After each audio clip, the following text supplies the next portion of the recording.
دیروز داشتم به سبک‌های مختلف ادیت عکس نگاه می‌کردم و بوم، به نظرم دارک مود یکی از خفن‌تریناش.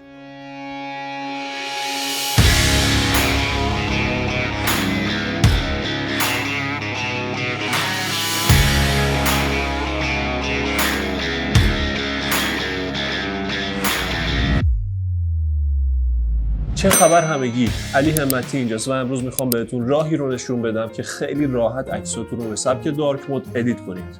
پس let's go.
الو سلام، چطوری؟ خوبی؟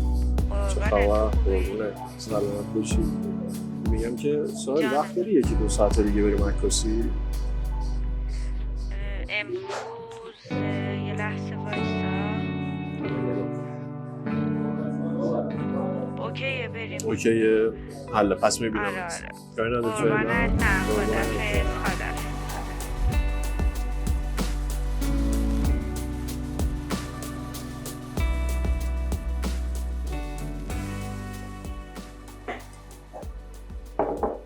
برای ادیت زدن به روش دارک مود یا مودی دارک باید در نظر داشته باشید که رنگ‌های سبز و آبی شما در یک طیف رنگی قرار بگیرن.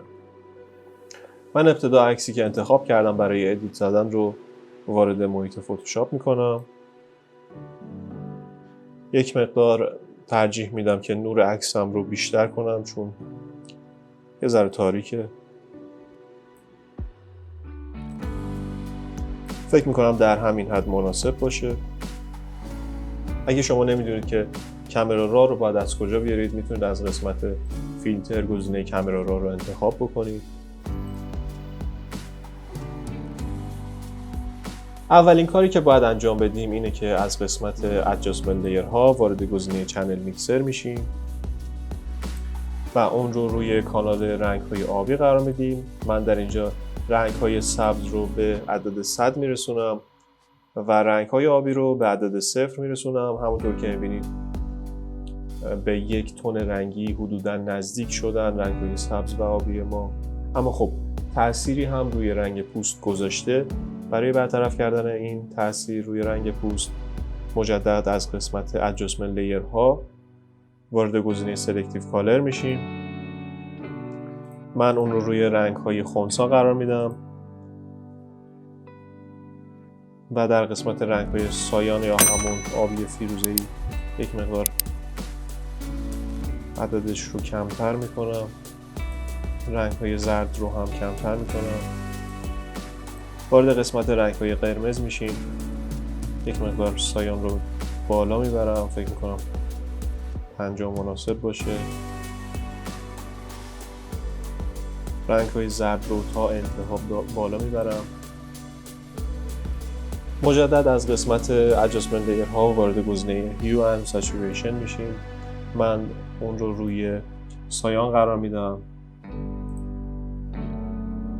و یک مقدار میزان غلظت رنگی یا همون سچوریشن رو پایین میارم.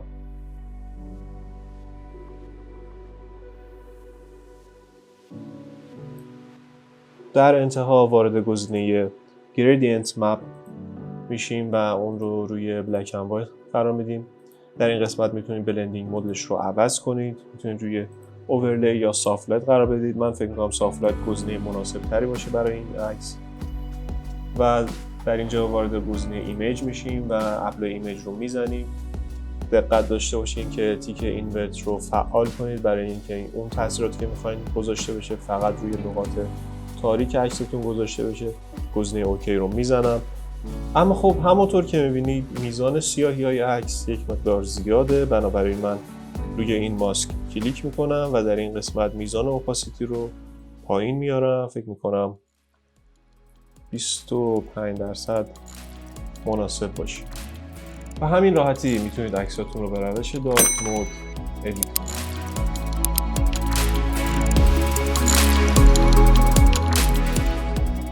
فعلا